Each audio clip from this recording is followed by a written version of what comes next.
हुक्म खुदा है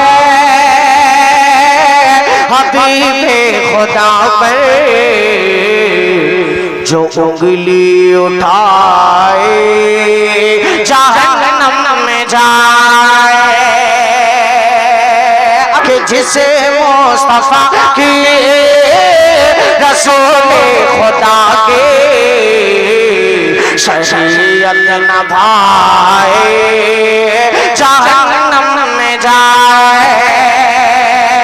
शेर देखेगा कि हाँ तो के रब का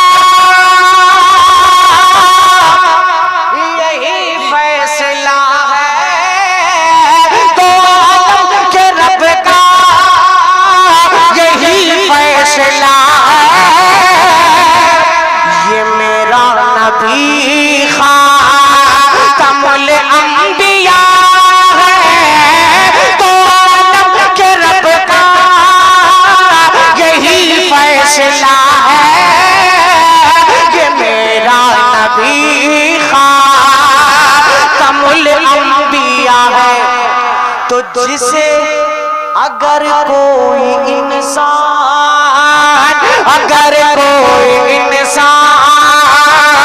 खत्मे नबूवत, अगर कोई इंसान खत्मे नबूवत के ईमान लाए